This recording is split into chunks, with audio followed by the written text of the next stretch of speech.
everyone, Amanda here from Scrimpingmommy.co.uk. Today we're going to make a lovely vellum gift bag. Now I have had to start my video again because I realised I've actually cut mine too short. Mine here measures 8 1/4 lengthways. You really need 8 1/2 because this last ½ inch here is just the ½ inch that you need to close your bag. So cut yours to 8 1/2 by 6, okay? And then all the scoring is the same. I've just cut mine a tiny bit short, blimey, never mind. And you want to score it at 2, 4, 6 and 8 inches, and then yours will have that little extra bit there. Okay, I'm going to have to manage because I don't have any more. And then turn it onto the short side. Okay, and we're going to score at 1 1/4 all the way across. Alright, so now you can treat vellum just the same as any other DSP or cardstock. You've just got to be a little bit more careful. It can be a little bit, it can very easily go off track of where you've scored. Okay, so you fold over that. Yours is ½ inch there, mine's 1/4. I'm going to have to manage. Okay, and fold and burnish all the rest of those nice and crisp. And I have an array of toiletries on my desk today. To help me think of things to make. And so this one, again, I've stolen out of Alexi's bedroom, and it's just a little body lotion. It's a little 30ml one. You know, great. You get these in sizes in the Body Shop. You could re-gift hotel samples. There's lots you can get. Okay, this bag would probably also fit this in, which is probably going to be in a project very soon. And then fold and burnish that one as well. Okay. So what we want to do now, I'll just grab my scissors, is on the narrow score line, yours is ½ inch. You're cutting off this small rectangle at the bottom. Okay.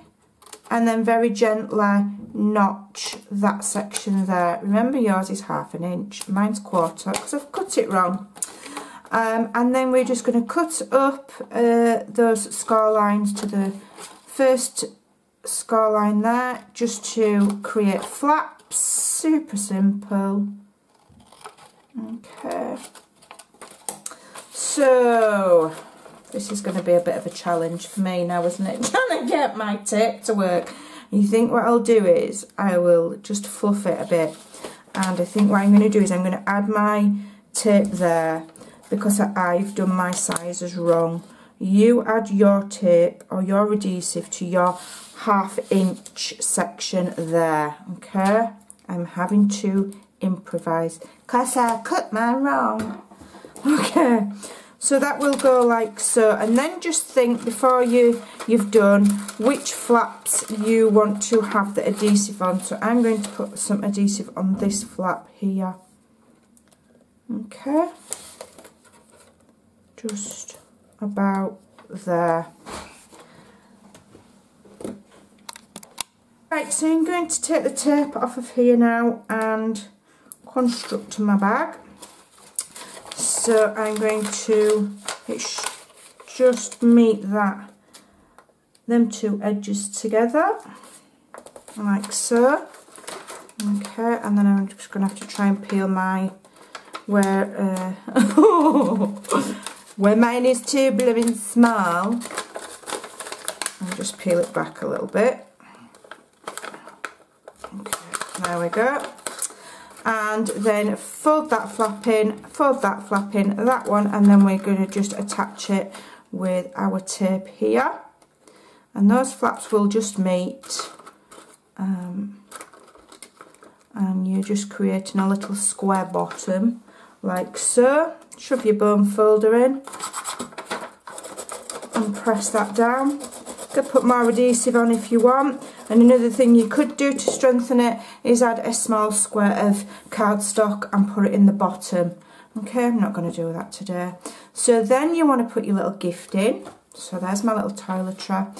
And then you've seen this a million times. We're just going to grab it at each side, push in with our fingers and nip that bag together like that. Okay, just coax it along till you've got a shape that you're happy with. I'm happy with that shape there. Okay. And that just houses that little toiletry nicely.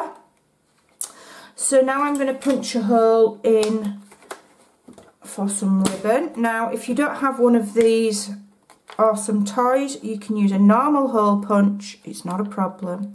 I just use this because I have it. Okay, just make sure that they are kind of evenly spaced. Okay, and then what I'm going to do is I'm just going to grab my serrated edge scissors and I'm just going to trim the top of that so it looks like a professional gift bag. And then I'm grabbing some of this beautiful reversible ribbon. It's absolutely stunning. If I just show you on my sample in case my next one doesn't turn out right. And I cut this one right. I did this one right. It was at 8.5 inches. But the ribbon's two colours. So it's granny apple green on one side. And what's the other colour? Is it Bermuda Bear? Coastal Cabana, I beg your pardon, and granny apple green. So it's really nice because you've got the two colours. Okay, so we feed one end through there and then cut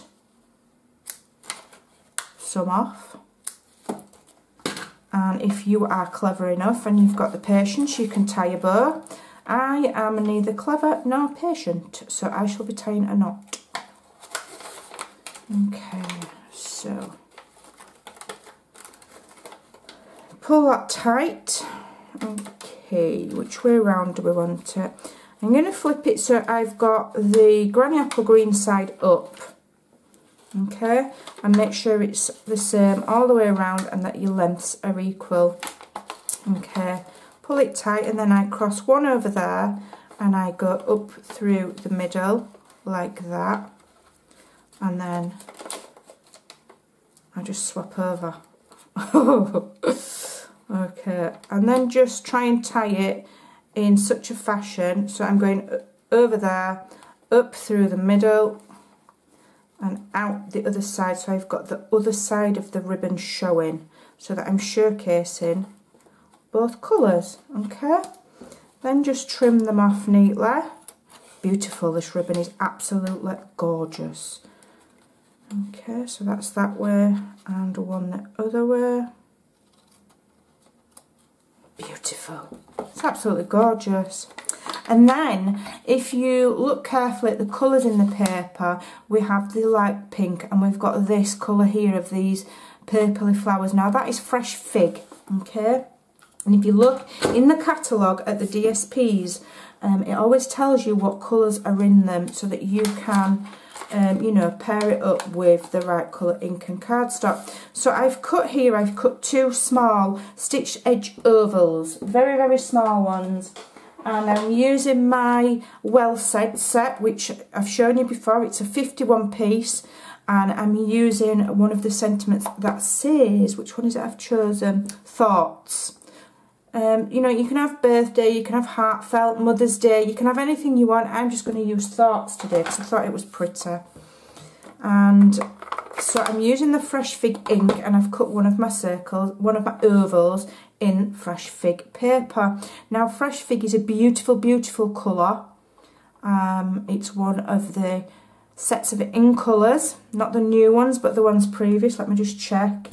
And I will tell you that come June, this set of in colours will leave us and we'll get a new set. So if you have any of the previous set of in colours, make sure you've got your inkers in plenty of time. So that's stamped that lovely. And what I'm going to do is I'm going to just stick them together very, very carefully and just gently offset them. So I'm putting the glue on the one that's going to be underneath. Okay, let me move that ink pad. So I'm just going to layer them like that, like that's how the like it's, you know, a 2-layer tag. Oops, like it's a 2-layer tag, and that's just how it happens to have sat, but I've made it sit that way. So I'm using my hole punch again. I'm using the very small one this time. Again, if you don't have one, use a normal hole punch. If you don't even have a hole punch, use just something sharp and poke a hole. It'll be fine. I'm going to get some Whisper Wet. Is it linen thread or baker's twine, this one? Baker's twine.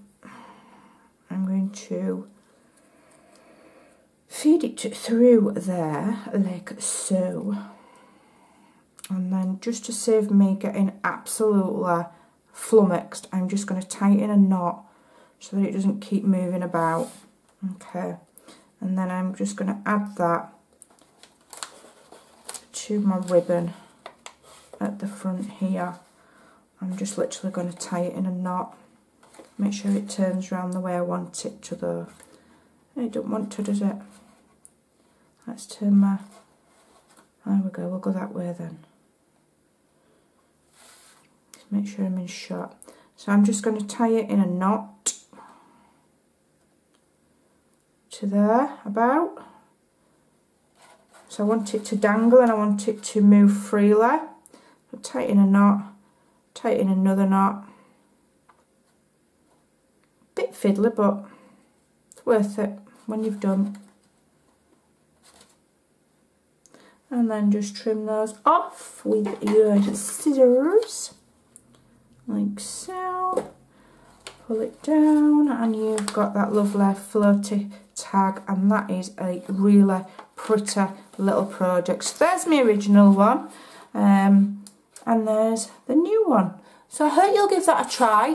Beautiful, beautiful little vellum bag. Thanks for watching, take care, and I will see you again soon. Don't forget, I will leave all of the measurements for it and everything over on my blog at scrimpingmommy.co.uk. Bye for now.